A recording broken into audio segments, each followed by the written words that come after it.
The doctors told me I had permanent brain damage and I would never walk again. And by the way, that whole you'll never walk again scenario, you danced in here today. All right, you didn't even walk in here, you danced in here today. Life's going to hit you and there's going to be tragedy, but if you can use your pain to serve others, to help other people, then it becomes purposeful. And then you can find peace in it and you can find strength in it. Our guest today is one of the most in-demand speakers and personal development experts in the world.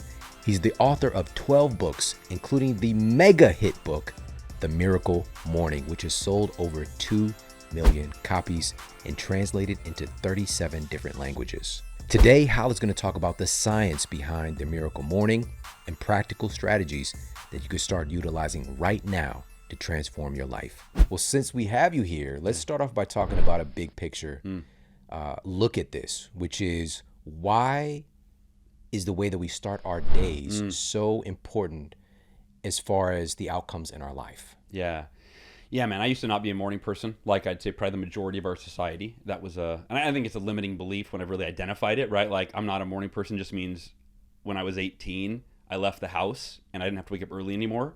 And since I was forced to do that for 18 years, now I'm going to not do it and I'm going to sleep in as long as I possibly can. I think that literally, that then becomes our new reality into adulthood, is we only wake up when we have to. Yeah. And as I started to study the world's most successful people, not only do many of them have morning rituals as part of their day, but if you to answer your question as to like why is it important, how you start your day sets the tone, the context, and the direction for how you enter your day, and therefore the mindset you're in terms of what you're going to create that day. In other words, if you start your day in a peak physical, mental, emotional, and spiritual state, that is the best thing that you can do to show up at your best in your work, in your relationships, with your family, right? For the people you love, the people that you lead. And so, how you start your day is arguably, if you want to improve your life in any area, you want to improve your health, your finances, any area, it's about starting your day in a peak state and then focusing the first part of your day on engaging in that area. So engaging in personal development to grow in your financial capabilities and mindset, your relational capabilities and mindset, develop skills and habits in the areas that matter most. So that's the big picture of why the Miracle Morning is so powerful. Yeah.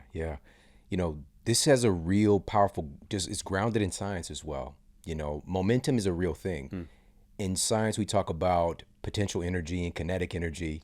And objects in motion tend to stay in motion, right? So it's like getting that momentum rolling. Yeah. And so you've crafted some very intelligent and really streamlined the process for people. And we're going to unpack what that Miracle Morning actually looks like. Yeah. But let's first talk about what got you to the place of like, I have to start doing something different for myself. Yes. It was 2008 and the U.S. economy crashed and I crashed with it like millions of Americans. I lost over, well, let me say what I was doing. I was a coach at that time. That's how I made my money. I just left a 6-year career in sales. And then when I left that, I'm like, what am I qualified to do? Well, all I've done is sell a lot of products. So I'm qualified to coach other people on how to do what I did, right? So that's what I started to do. And I had a dream of being a speaker and being an author. And so but those weren't going to pay me right away. So I needed to make money, right? So I decided to coach. And in a year and a half after leaving my sales career, I'd built a nice income, $80,000 a year, entrepreneurial income. And in a matter of when the economy crashed, it was like a 6-month downward spiral where I lost over half of my clients, lost over half my income, could not pay my mortgage, could not pay the bills. I started living on credit cards. So I was a Dave Ramsey student, I pay him off every month. And then within 6 months, I accumulated $52,000 in credit card debt. I stopped paying my mortgage. I couldn't afford it. And so my first house that I ever bought, my pride that I'd put in so much time into the backyard, that was taken away from me. I canceled my gym membership because I couldn't afford it. I started buying cheap food, because I was broke. And I went into this downward, like physical, mental, emotional, spiritual, and really financial rock bottom. And a buddy of mine, I finally reached out for help. Called my friend John Berghoff. I said, John, I haven't told anybody this, man, because I'm kind of like, I don't know what to think about it, but I'm struggling. I'm really struggling. And I told him everything. And he said, hey, I want you to listen to this Jim Rohn audio, and I want you to take notes, and I want you to implement what you hear. I was like, man, I need to make money. I don't need to listen to a Jim Rohn audio. Like, how can I grow the business? He said, trust me, this audio changed my life. I was like, all right. So I listened to Jim Rohn audio. One quote from that audio was the catalyst to change everything faster than I ever thought possible. So I really want people to really tune into this. Jim Rohn said, your level of success, and this is true, by the way, your success in every area of life, not just your professional success, but your success in your health and your mental health and your, right, all of it, will rarely exceed your level of personal development. And when I heard that, it just clicked for me in this quantifiable way where I went, okay, well, if my level of success in every area of my life is not going to exceed my level of personal development, two questions from that were born. Number one, what level of success do I want on a scale of 1 to 10? And it was a quick, easy answer. Well, 10. Everybody wants to be as happy and healthy and wealthy as they can be. Okay, so I want level 10 success. All right, well, my level of success is not going to exceed my level of personal development. What's my level of personal development right now? At that time in my life, I wasn't reading. I was just surviving, right? I was just trying to make it to the day. So I assessed my level of personal development is like at a 2 or a 3, like maybe a 4 on a good day. And that, I believe, is the disconnect for the majority of our society. Is everybody wants level 10 success, but when you ask yourself, what's your level of personal development? Like your growth every day. Who are you becoming every day? There's usually a major disconnect. For me, I wanted level 10, but I was a level 2 or 3. And I believe this is the disconnect for most of society. And so the epiphany was, okay, theoretically, I need to go study what the world's most successful people do for personal development. I need to adopt whatever the most effective practice for that is, start doing it every day. And then theoretically, that should enable me to become a better version of myself day by day by day by day by day until I become the person that I need to be that is capable and qualified of creating and sustaining the success I want in my life. That was the theory. It seemed to make sense. So I went home and I Googled what do the world's most successful people do for personal development. I was looking for one practice. I ended up with a list of 6. I felt overwhelmed. And then I went, well, wait, what if I did all of them? What if I woke up tomorrow like 30 minutes, 60 minutes earlier, and I did the 6 most timeless, proven personal development practices that the world's most successful people swear by? So I did it. I fumbled my way through all of them. But that very first morning, Shawn, I'm going to wrap a bow on it with this. I had been depressed for 6 months. I had felt hopeless for 6 months. My very first miracle morning, even though it wasn't called that until later, we can get into how that came to be. My very first miracle morning, I went, this is it.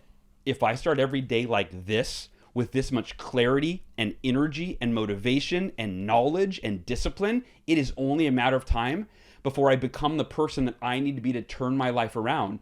And it happened in less than 2 months, so fast that I told my wife it felt like a miracle.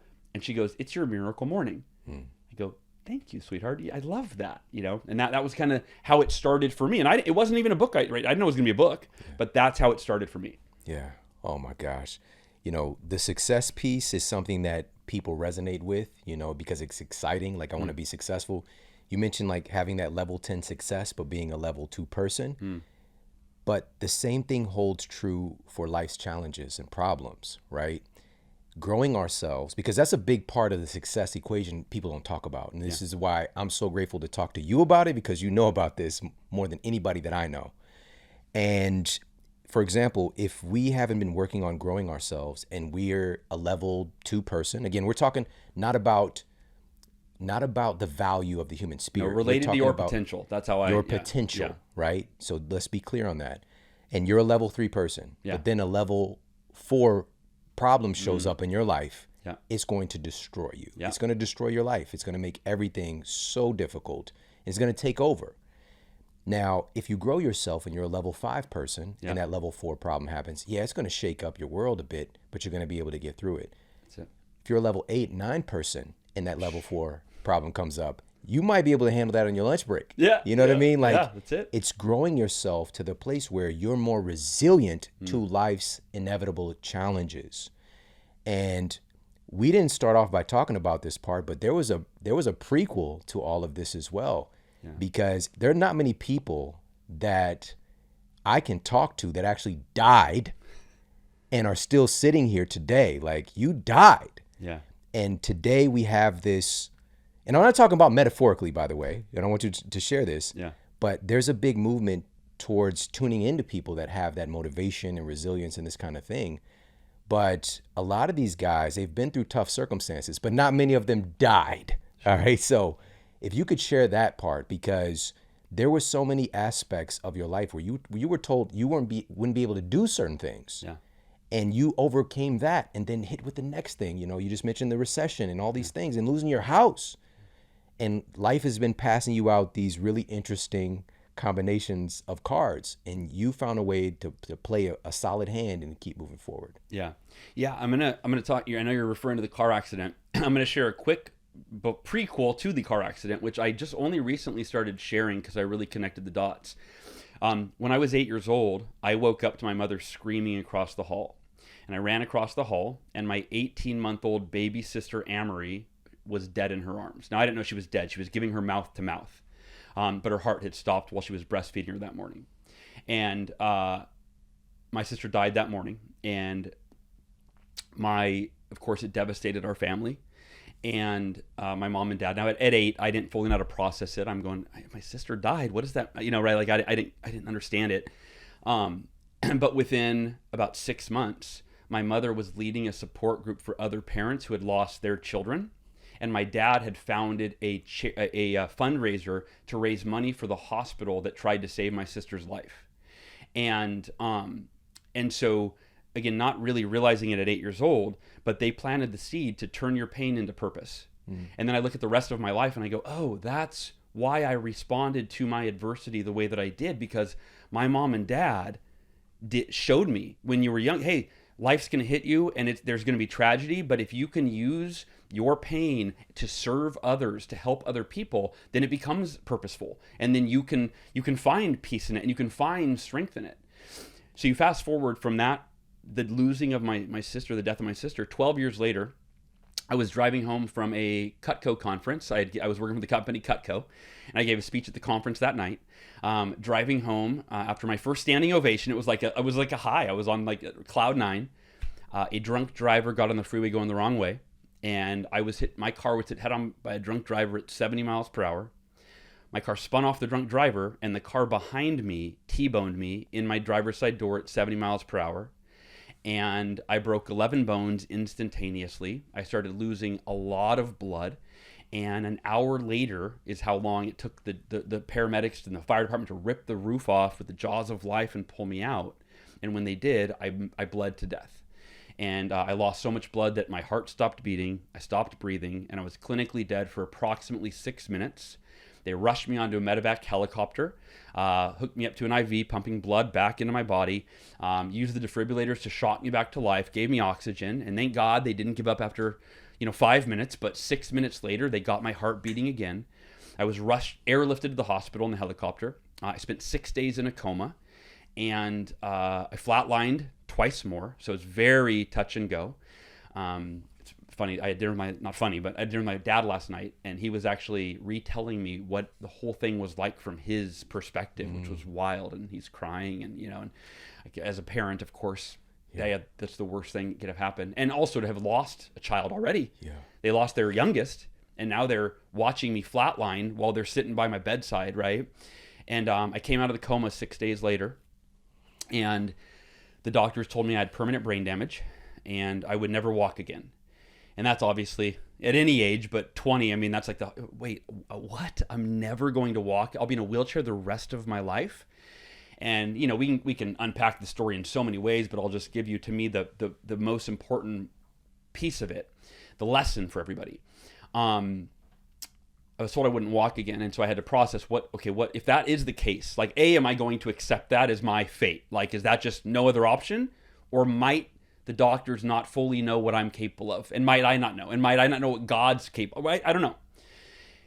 So what I decided is I'm going to accept the worst case scenario. And if I'm in a wheelchair the rest of my life, I will be the happiest, most grateful person you've ever seen in a wheelchair. Because I will not let my unchangeable circumstances determine my quality of life, my mental and emotional quality of life, my mental and emotional well-being. But I'm not accepting. So worst case scenario is I'm the happiest, most grateful human being ever been in a wheelchair, right? Like, so that's not bad. Like, yeah, it sucks. I'm in a wheelchair, but I'm actually grateful. I'm happy. So I'm actually loving my life. So that was my vision for the worst case scenario. Yeah. But I'm not accepting that as my fate. I'm going to visualize walking again every day. I'm going to pray that I can walk again every day with unwavering faith. I'm going to meditate on my body healing completely so that I can walk again. So it's like this, it's like the two sides of the same coin. Like, I've accepted the worst case scenario, so it has no power over me. I'm not scared of it. And I'm maintaining faith that I can walk again. And my dad came in 2 weeks after the crash, 1 week after the crash, after the coma. I was out for a week, and he said, "Hey, Hal, the doctors are concerned with your mental and emotional state. They believe you're in denial or you're delusional because they said you're always happy and smiling and telling jokes and making them laugh. And they said that's not normal. And they said you should be depressed and scared and angry and sad and right. You should be all of these things." And they said that you need to face what's happened to you and so that you can move through it. You can't just live in the state of denial. And I said, "Dad, I live my life by the 5-minute rule." He said, "Remind me what that was." I said, "Okay, I learned this in my Cutco sales training. It's okay to be negative when something goes wrong, but not for more than 5 minutes. And the number's arbitrary. You might need 5 days. I think I took 5 days after the car accident, right? Yeah. But the 5-minute rule was when you hit traffic, when in that case, a customer doesn't buy from you, they cancel an order, they miss an appointment, like just little adversities that frustrate you, anger you, upset you. My mentor taught me, you set your timer for 5 minutes and give yourself 5 minutes to feel your emotions fully. Bitch, moan, complain, cry, vent, punch a wall, get angry, whatever. Feel it all. Don't suppress it. Don't deny it. Feel it all. But when the 5-minute timer goes off, you say 3 very liberating words. Can't change it. It's an acknowledgement. I can't change what happened 5 minutes ago, so now I got a choice. I can continue to be upset over it, which that's futile. It doesn't change anything. Or I can accept what happened, be completely at peace with it so that I can create space to move forward and feel the way I need to feel, want to feel, to take the next step in my life. I said, "Dad, I've been living by the 5-minute rule for 1.5 years. I can't change that I was in a car accident, but I get to choose to be at peace with it completely. I'm not going to wish it didn't happen because that's a waste of my energy." And I told him if I'm in a wheelchair the rest of my life, I'll be the happiest person in a wheelchair. But you go back to the doctors, that I'm not in denial. I'm totally at peace with this because that's the only logical choice that I have. The fact that these medical professionals are telling you you're supposed to feel a certain way, right? And the thing was, and I'm so glad that you shared this. We've had many conversations over the years, but to share that prequel to the prequel and to unpack, like, where did I get that from? With losing my sister and seeing my parents turn this tragedy into something so much bigger and special and a mission for giving. Like, that's so powerful, man, because when we dig around a bit, there's certain things, people have been studying successful people for a long time. And sometimes when we're doing a thing, we don't realize it because it's just what we do. Yeah. But there's always a superhero origin story. There's always a catalyst moment. And there's a nature versus nurture thing. But there's usually something there that leads to how you show up in those moments. Yeah. And what I love about this is that, you've shared in many different ways that you aren't particularly special. Yeah. But I would want to argue with you a little bit, because what you've been able to overcome is superhuman, truly. Yeah. But also you point to, we have this superhuman capacity within us. And having a strategy to discover that is so important. And this leads us back to the savers, which even the name, that acronym right now, is hitting different for me. Yeah. Because of what you've been through, right? And these savers are the miracle morning. Yeah.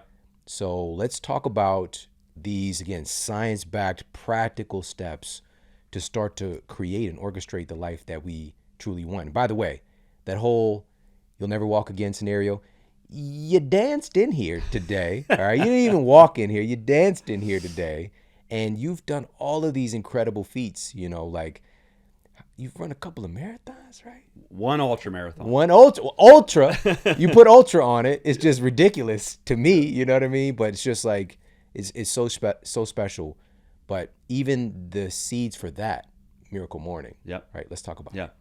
Yeah, so I mentioned 2008, right, when I had this realization I need to create the most effective personal development ritual to change who I am, to become the person that I can create the success I want.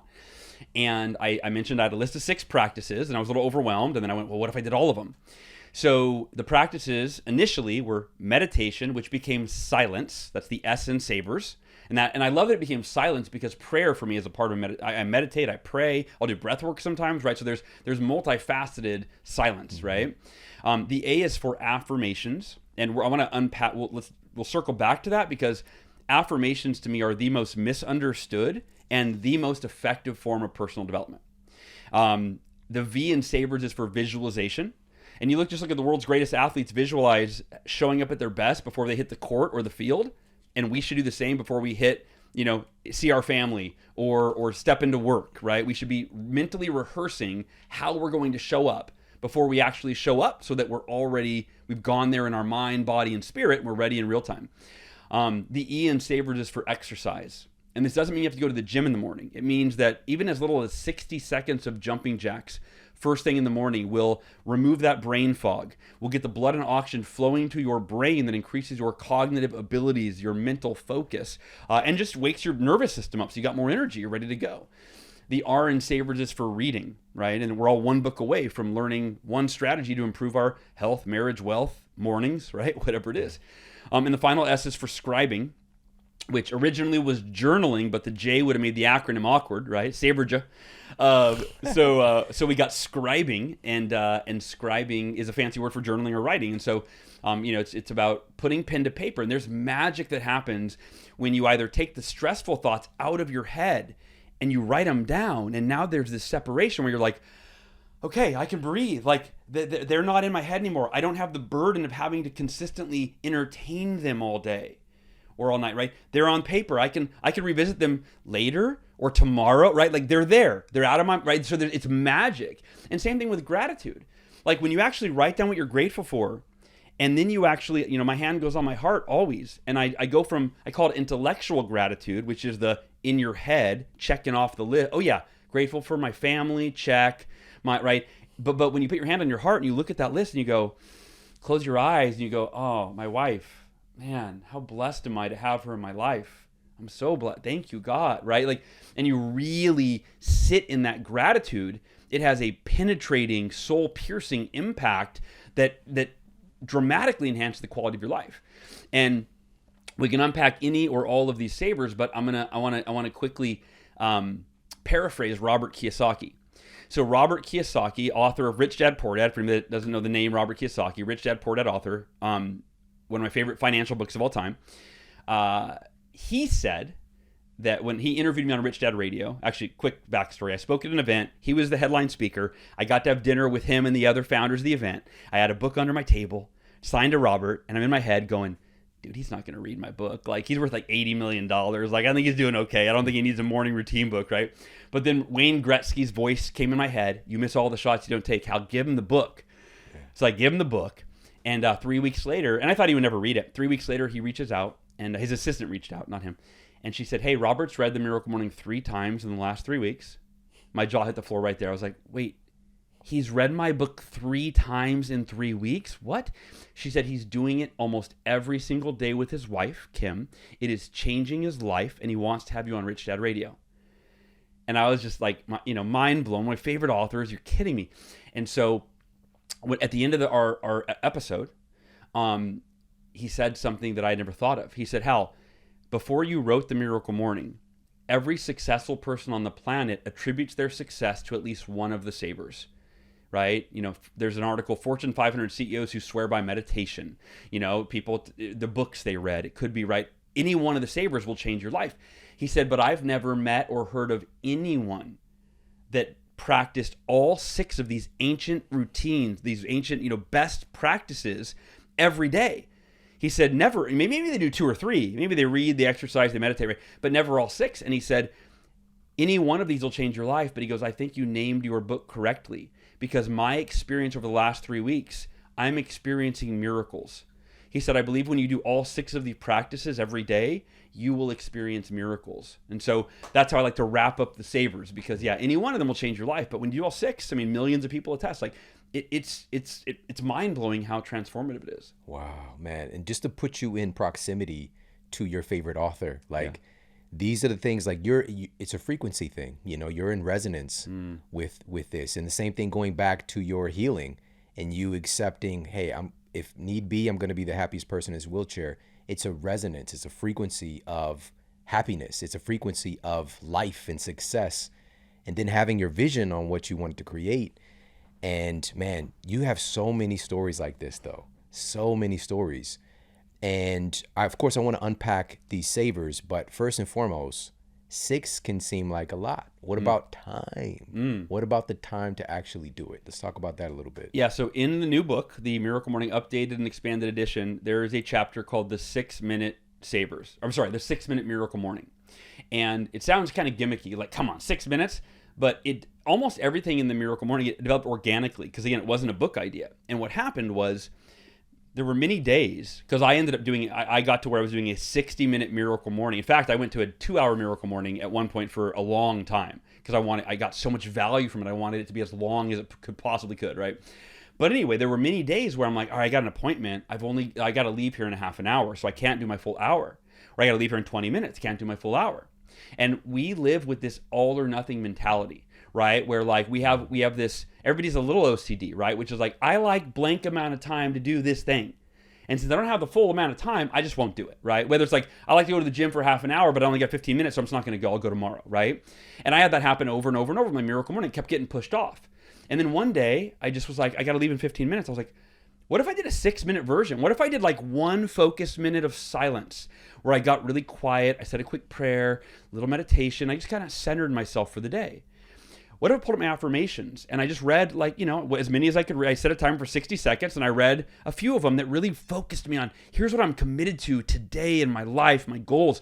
What if I visualize myself doing the most important thing I need to do today in a peak state? I just saw it. I felt it. What if I stood up, I did 60 seconds of jumping jacks, just got my heart rate up? What if I pulled out the book I'm reading and I read 1 page and I got 1 idea that I could apply today to transform my life, improve my life in some way? What if I journaled what I was grateful for just a minute? And so I did that. And 6 minutes later, I felt like I got like 70% of the benefit of the Miracle Morning doing an hour. And I went, wow, I set myself up for the day. So that's the first piece, is that you literally can do a 6-minute Miracle Morning. And I always say, like in the chapter, I say, don't make this your daily practice. You can't go deep in a minute of anything, right? Like, but you can transform your state. You can optimize your state in a minute, right? So there's the 6-minute Miracle Morning. And the Miracle Morning in and of itself, I do a 60-minute version. I think roughly 70% of Miracle Morning practitioners do 60 minutes. Roughly 23% do 30 minutes. And the other 7% do longer or shorter, right? But the Miracle Morning is completely customizable. There's a chapter in the book called Customizing the Miracle Morning to Fit Your Lifestyle. So you can do the savers in any order. You don't have to do them SAVERS. You could, if you're tired in the morning and you're falling asleep while you're meditating, do your exercise, do your 60 seconds of jumping jacks, right? Wake yourself up. Any order. You can do them, and people, like if you're a shift worker, you're like, wow, hell, I go to bed at, 6 a.m., right? I wake up at, at whatever time. Like, great, I wake up at 2 p.m. Well, then your Miracle Morning starts at 2. It's about starting your day with these practices. And then the other question I get is, do I have to do them in the morning, right? Like, meaning, like, couldn't I do a miracle afternoon? Like, do I have to wake up earlier, really? The answer to that is the savers will be transformative at any time of day, but the benefits are immediate. When you meditate, you can speak to this. It lowers your cortisol levels, right? It clears your mind. You have more mental clarity. You don't want to miss out on that all day long and do it in the evening. When you exercise in the morning, Robin Sharma in the Miracle Morning movie, he said the benefits of exercise have been scientifically proven to last as long as 13 hours, right? So you don't want to miss out on those benefits during the day and wait till the evening, right? If you read a book and it gives you, like affirmations, you're focusing on your highest priorities by reading your affirmations. You don't want to miss out. So doing it in the morning is crucial. And then the last thing is this. When I give a speech, when I give my keynote speech is the Miracle Morning. And at the end of the Miracle Morning, I give people a 30-day, I used to call it a 30-day challenge, but now I call it a 30-day journey because I feel like we had enough challenges. Like, let's just take a journey together. We got, but I end it by saying, look, if you want to do a 60-minute Miracle Morning with all 6 of the savers, you want to be an overachiever, do it. Here's my invitation. Wake up 10 minutes earlier, not an hour, 10 minutes earlier, because everybody can do 10 minutes earlier. And do one of the savers. That's it. And then build on it. And here's the thing. If you've never read the Miracle Morning, your Miracle Morning, it doesn't get easier. You read the book. You wake up 10 minutes earlier and you read the Miracle Morning. And then when you get to the chapter on silence, you add that to your next Miracle Morning. So you would spend 10 minutes a day for maybe a week. Easy peasy. Just wake up, read the book. And then you add silence the next day. Then you get to the chapter on affirmations and you fold that into your Miracle Morning. And then, right, and day by day by day, now within a couple of weeks, you're doing a full-blown Miracle Morning when 2 weeks ago, you didn't even think you become a morning person. And it started with 10 minutes a day, a little bit of reading, that easy. All right. Now you mentioned to go back specifically to affirmations. All right. So I want to unpack a few of these savers. Okay. We're not going to go through all of them, which you go into detail, obviously, in the book. But silence, you mentioned, I could speak to this a little bit, which is there are so many different forms of this. You mentioned breath work, you mentioned meditation, you mentioned prayer. Many of these different practices allow, this is very logical, but it allows for us to have the ability to hear. All right? Because so often we're consuming, there's so much data, we're living in the information age. There's so much coming in. We don't get a chance to metabolize things and to choose silence, to choose to be still.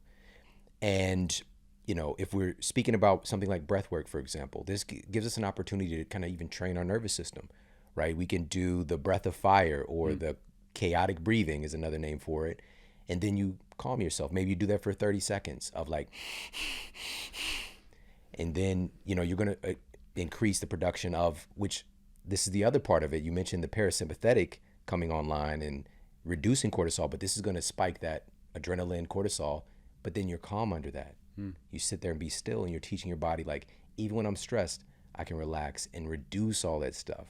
My body knows what to do, right? So whether it's meditation, prayer, breath work, or a combination of those things, super special.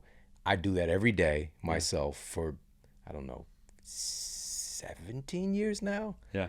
And, maybe I've missed a day or two here or there, but it's such a valuable part of my life. But the affirmation part, that's the part that you said it was, let me go back to what you said. You said the most effective personal development tool. Yeah. That's a powerful statement. Yeah. Why is that? So first I'll talk about why I said it's the most misunderstood and the most effective, right? The reason it's the most misunderstood, well, you could chalk it up to either well-meaning self-help gurus that have taught a certain flavor of affirmations. You could chalk it up to Stuart Smalley on Saturday Night Live, right? For those that don't, back in the 90s, this guy Stuart Smalley used to do his daily affirmations show, and it was making fun. It was like, I'm good enough, I'm smart enough, and doggone it, people like me, right? That's what he did every day.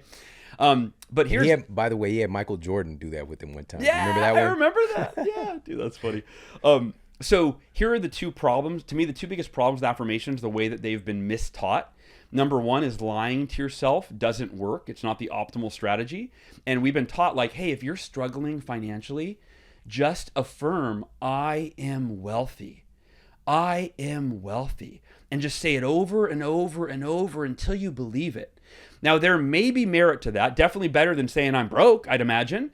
But maybe not. Maybe I'm broke. At least it's a realistic statement. Here's the point. If you say I am, and it's followed by something that does not resonate as true for you, you are creating an internal conflict that is counterproductive. If you're literally broke, you're struggling financially, and you say I am wealthy, your subconscious goes, dude, no, you're not. Your bank account balance is negative. And you're like, shut up, self. I'm trying to do my affirmations. I am wealthy, right? So lying to yourself is never the optimal strategy because the truth will always prevail. You have to have affirmations rooted in truth. The second problem is that we've been taught by, again, well-meaning self-help gurus to use this flowery, passive language that produces promises an almost magical result independent of any effort. So follow along. You probably heard this type of affirmation. I am a money magnet. money flows to me effortlessly and in abundance, right? No, it doesn't. That's not how money works. Go talk to anyone that is wealthy, and you're like, hey, so is it because you were a money magnet and you just sat on your couch and affirmed that it was going to flow in? Right? No. Now, why do people like that affirmation? I believe it's because it creates a sense of delusion that feels better than reality, right? So if you look at your bank account balance on your phone and you're like, oh my God, I'm negative again. I need to do my affirmations. Put the phone down. I am a money magnet. Okay, that feels better. That feels better. Money flows to me effortlessly. Okay, thank God. And in abundance. Oh, that feels so much better. So I think that's this. It's like taking a drug every day. It's like this, like you take a shot of alcohol, be like, all right, now that numbs the pain a little bit. But again, it's counterproductive because it gives you a false sense of hope that money is going to magically flow into your life.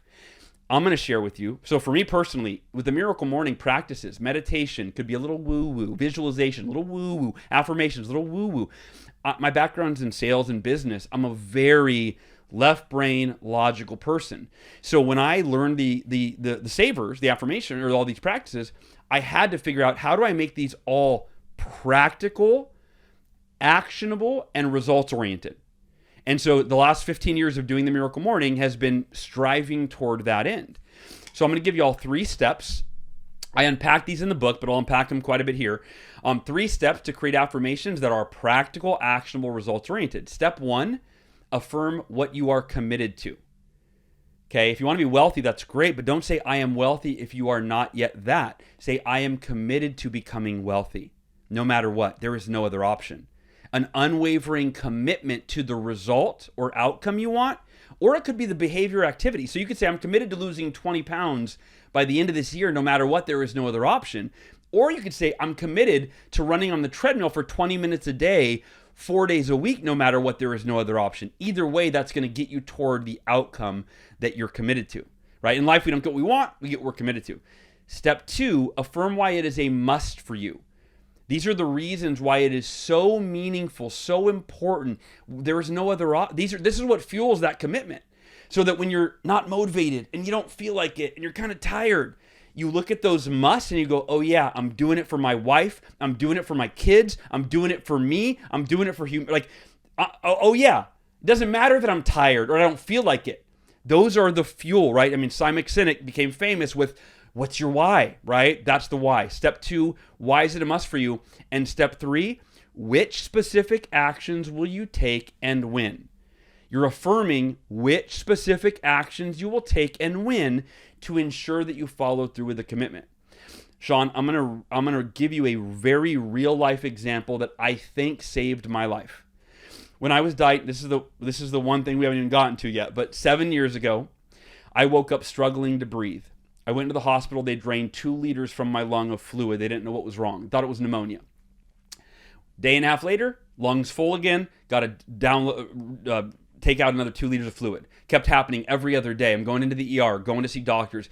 Turns out I have a very rare aggressive form of cancer called acute lymphoblastic leukemia. So it's a blood cancer that attacks your organs, and most people die within 2 to 3 weeks of getting the cancer. Shuts your organs down. And I was on the verge. Not only was my lung collapsing, my heart was on the verge of failing, and so were my kidneys when I finally got diagnosed. And so I was given a 20 to 30% chance of surviving. And that was the best odds, 20 to 30%. And I had a lot more to lose than my car accident, right? Now I had a 7-year-old daughter, Sophia, 11-year-old son, Halston, and my wife, whose age is unknown to this day. But I had, it was the scariest news of my life. And I'm very optimistic. I maintain unwavering faith. But in the first, days and week, I went, what if I do everything right and I still die? Like, I have to face reality. Like, what if I die? Because I found out Wayne Dyer, one of my heroes, very, I would imagine as evolved as I would ever aspire to be, got leukemia and died. And that's actually where the fear really, because I learned that like within a day. I started Googling stuff. I'm like, whoa. Like before that, I was like, I'm going to beat this. And I was like, wait, Wayne Dyer couldn't beat it. I don't think I'm on a level even, right? Like, and maybe unless he was ready to go, I don't know. But the fear of what if I do everything right and I still die? So that fear started to consume me in the first week. And I was like, this is not serving me. So I created affirmations following the formula, and these saved my life. Here's what I affirmed. Number one, what are you committed to, right? I am committed to beating cancer and living to be 100 plus years old alongside Ursula and the kids. No matter what, there is no other option.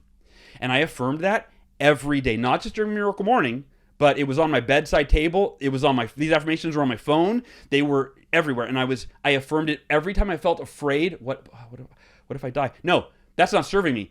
I am committed to beating cancer and living to be 100 plus years old alongside Ursula and the kids. No matter what, there is no other option.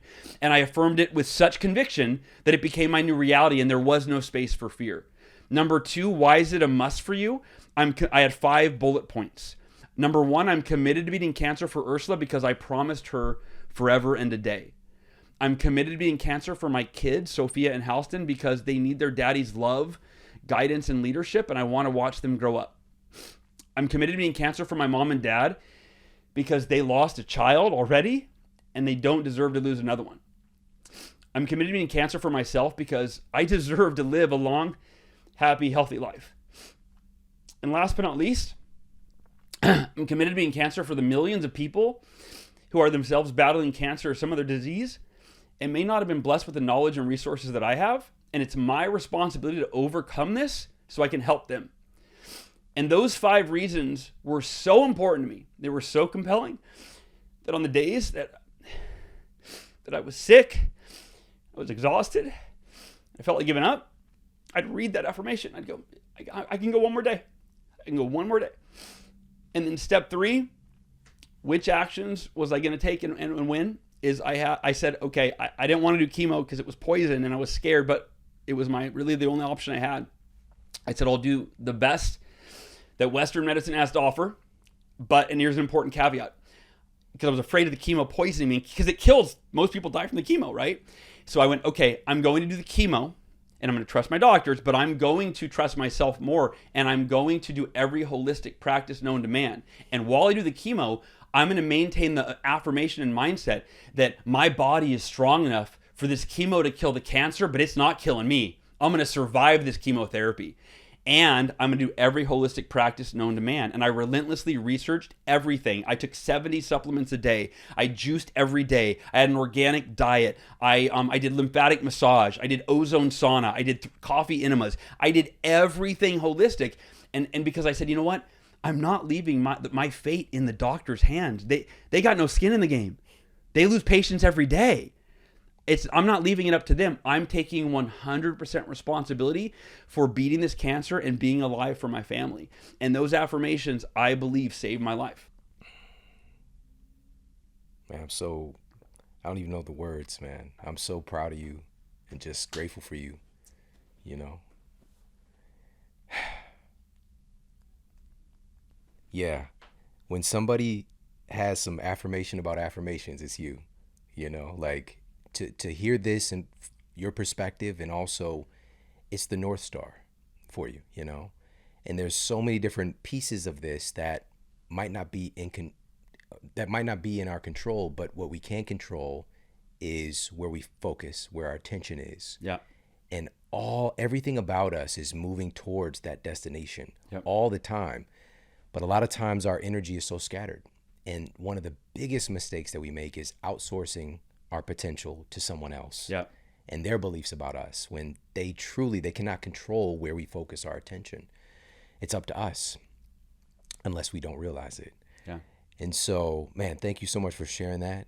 And, you know, I hope that everybody really picked up the practicality that you put into affirmations versus something that is just like not based on reality. It's something practical. Yeah. And it's a very powerful reminder. I feel like the greatest among us that we're telling stories about today are those who are good at remembering. Yeah. All of us forget from time to time how powerful we are. Well, and let me say that to translate this for everybody, if you're not, obviously going through cancer or something, I use that affirmations formula for every area of my life. As a dad, what am I committed to, right? Or who am I committed to being?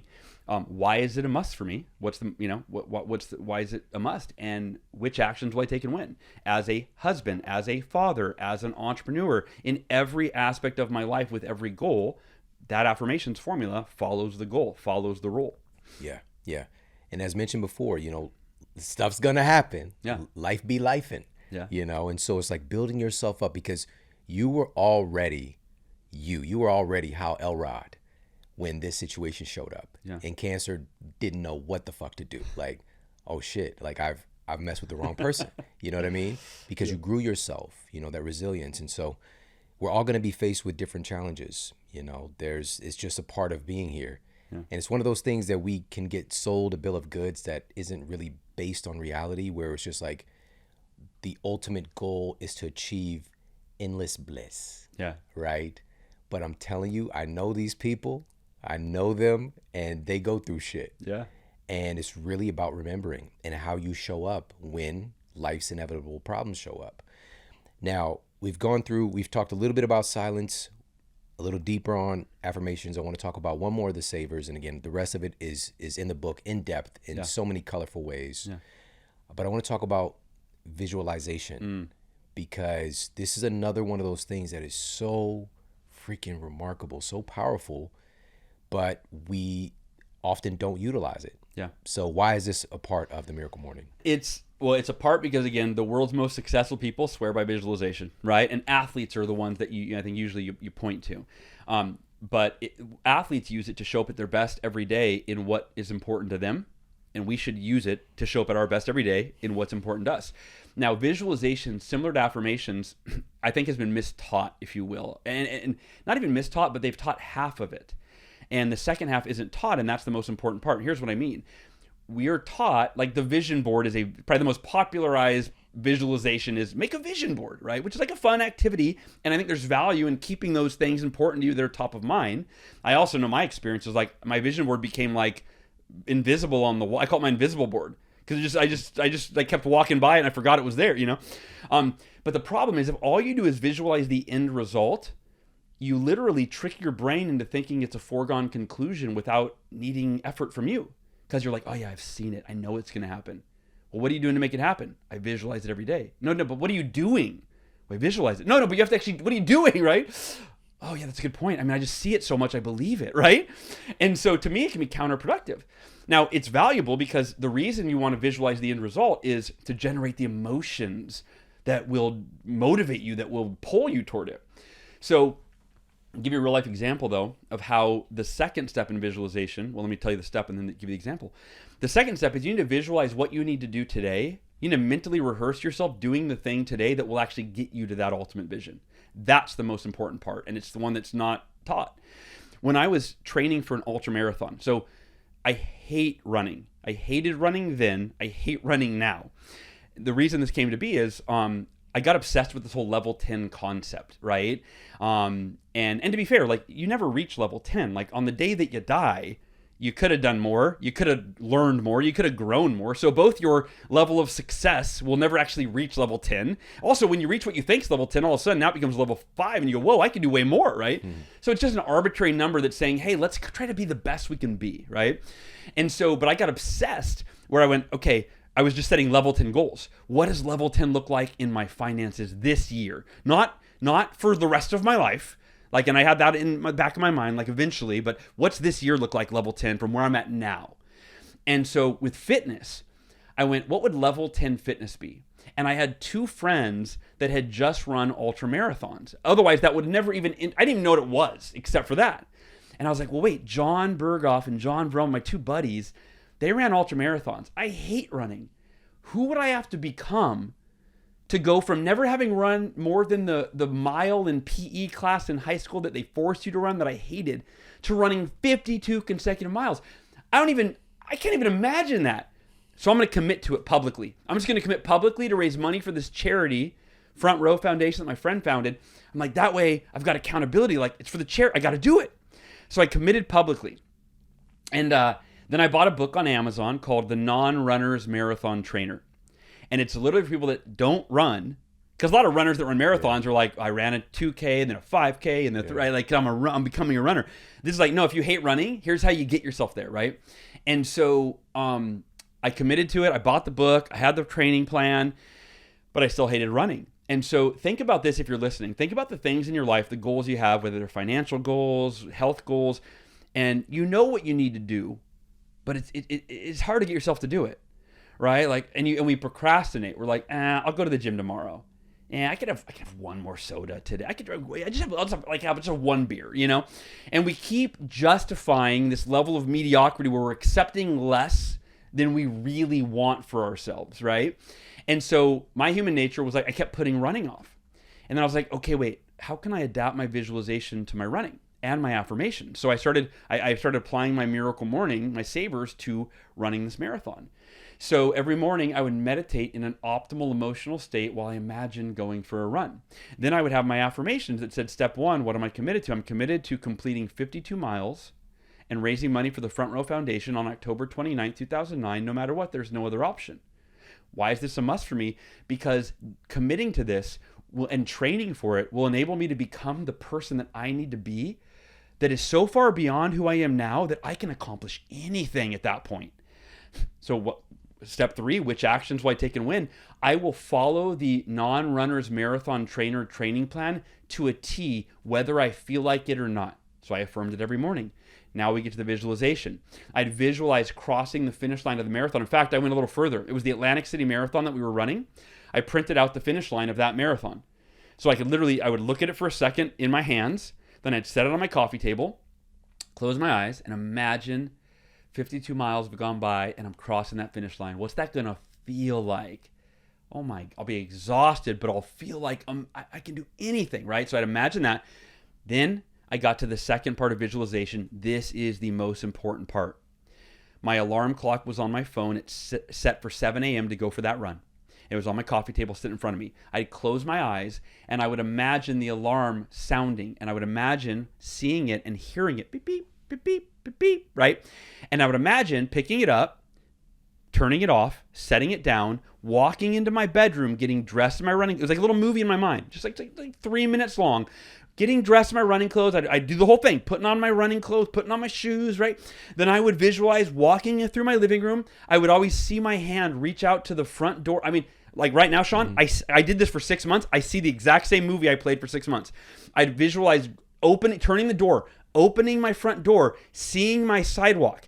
Then I'd replay those affirmations. I'm committed to completing 52 miles on October 29, 2009, no matter what. There is no other option. I'm doing this to become the best version of myself that can then accomplish anything I set out to do. So in order to do that, I will follow through with my training plan in the non-runner's marathon trainer, no matter what. There's no other option. And I would generate these excited emotions while I pictured that sidewalk. And then I would imagine going out on that run. Now, here's how this happens in real. The magic is that when my alarm on my phone went off at 7 a.m.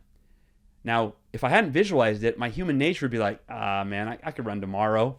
I can run tomorrow. I do tomorrow. I did yesterday. I'm going, skip a couple, whatever, right? We all do that. But that's not what I mentally rehearsed and visualized that morning. So that's not what happened. It's almost as if I was a robot in the most positive sense of the word, where I'm like, 7 a.m., time to run, right? I turned off the phone, went in my bedroom, got dressed in my running clothes, went out the front door, opened that front door. As soon as I saw the sidewalk, I was flooded with that positive emotional state that I generated during my visualization, and I went for that run. And in the same way that Miracle Morning Affirmation saved my life during cancer, I do not think I would have I would have dropped out of the marathon. I would not have completed it if it wasn't for visualization. And that 2-step practice, the second part, that mental rehearsal, being the most important part. Yeah, practical, proven. As you mentioned, it's well studied in sports and performance. It's just a great tool, but are we using it? And this tool, this incredible tool that you've created, and as mentioned, over 2 million copies of the Miracle Morning have been sold. But now you have this brand new, beautiful iteration of the book with up-leveled how. I mean, you were already something different back then, but now after all these years and all the stories and all the feedback and all the speeches and all the application, you've rewritten really the book in an incredible way, and you've added some new dimensions as well, including the Miracle Evening. By the way, there's a chapter in there on that. But can you tell people what they can expect by getting a copy of the new Miracle Morning? Yeah, so it's called the Miracle Morning Updated and Expanded Edition. I've added 70 pages of new content. I mean, so it's a very real updated, expanded edition. Not to mention, I've rewritten almost every page. If you go back and look at your old work, any of us, right, you're embarrassed by it. I'm like, oh man, this could be so much better. So I got to go through and like redo the whole thing. I added 70 pages of new content, 25 pages alone just in the Savers chapters. So, I mean, it's because when I think of it this way, when I wrote the Miracle Morning, I started writing it like 6 months after I started practicing it. So I was a novice at meditation, a novice at all of it, and published the book. Well, 15 years of Miracle Mornings, and I literally do the Miracle Morning over 6 days a week, on average 6.2. It's only my wife keeps me up for the date night or, families in town or concert, but I'm doing the Miracle Morning every day that I possibly can. And so I've learned over 15 years, I've evolved all of these practices. So that's it. It's the book's infinitely better. It takes you from not only if you're brand new, because that's the thing, if this book had to appeal to people that have never read it and the 2 million people that have read it, that I didn't want them to read it and go, it's like the original. They had to go, oh my God, this is so, it feels new. So it appeals to everybody, right? And then last piece of that is there are 2 brand new chapters. So 40 plus pages of the new content are at the very end of the book. And one is the Miracle Evening, which the subtitle is Your Strategy for Blissful Bedtime and Better Sleep. And the second is the Miracle Life, which is your path to inner freedom. And I'll quickly summarize those. The bedtime, or your Miracle Evening chapter. I went through a period of, after chemo, it just messed up my brain. And I had about 6 months of chronic sleep deprivation where I slept 2 to 4 hours a night, and it wrecked me. And so I went on a path, kind of like trying to cure my cancer. How do I cure my insomnia?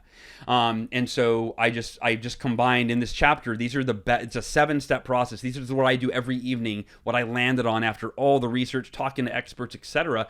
And when I speak now, I always ask audiences, how many of you struggle with sleep? Raise your hand. And it's over half the audience. I mean, it's an epidemic, right? So that chapter is really important to me to help people really, let go of their stressful thoughts in the evening. And even though life can be challenging, like you can actually go to bed peaceful at night, even if you're struggling in certain areas. So that's an important chapter.